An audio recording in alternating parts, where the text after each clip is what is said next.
സ്വന്തം നാടും വീടും വിട്ട് എവിടേക്കോ അങ്ങോട്ട് ഇറങ്ങിപ്പോയി അദ്ദേഹം. അങ്ങനെ അലഞ്ഞു നടന്നു.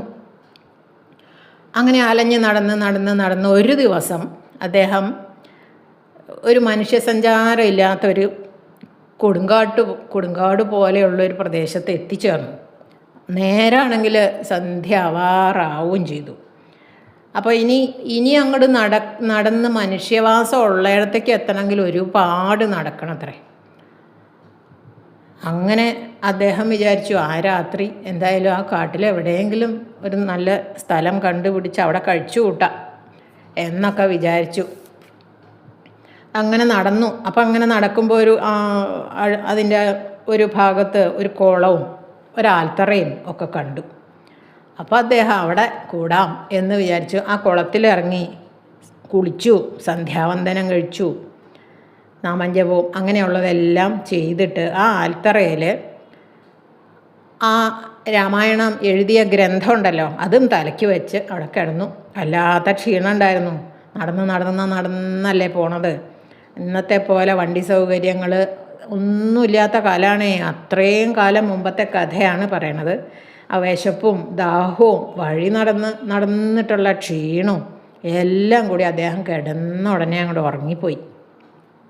കുറേ കഴിഞ്ഞപ്പോൾ ഒരുറക്കം ഉണർന്നു. പാതിരാത്രി കഴിഞ്ഞു. അപ്പോൾ ആ ഒരു തേജോമയനായിട്ടുള്ള ഒരു ദിവ്യ പുരുഷൻ വന്നിട്ട് ആരാ അവിടെ കിടക്കണേ എന്ന് ചോദിച്ചു. ഉടനെ അദ്ദേഹം എണീറ്റിരുന്നു. എന്നിട്ട് പറഞ്ഞു, ഞാൻ ഒരു ബ്രാഹ്മണനാണ്. ഓരോരോ ദേശങ്ങൾ തോറും ഇങ്ങനെ സഞ്ചരിച്ച് ദൈവഗത്യ ഇവിടെ വന്നു ചേർന്നു. ഇത് മനുഷ്യരുള്ള ദിക്കിൽ എത്താൻ ഇനി ഒരുപാട് സമയം നടക്കണം. അപ്പോൾ രാത്രി ആവാറായതുകൊണ്ട് ഞാൻ ഇവിടെ തന്നെ അങ്ങോട്ട് കിടന്നു എന്ന് പറഞ്ഞു. അപ്പോൾ ആ ദിവ്യൻ ചോദിച്ചു, അങ്ങയുടെ പക്കൽ ഇരിക്കണ ആ ഗ്രന്ഥം ഏത് ഗ്രന്ഥമാണ് എന്ന് ചോദിച്ചു.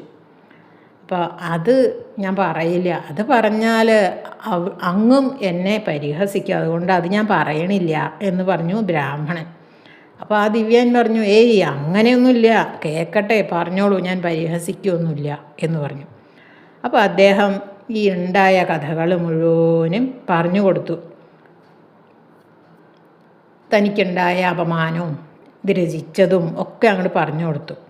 അപ്പോൾ അദ്ദേഹം ഈ ബ്രാഹ്മണനോട് പറഞ്ഞു, ഇതിനെപ്പറ്റി അങ്ങിനി ഒട്ടും വിഷമിക്കണ്ട, ഞാനൊരു സൂത്രം പറഞ്ഞു തരാം എന്ന് പറഞ്ഞു.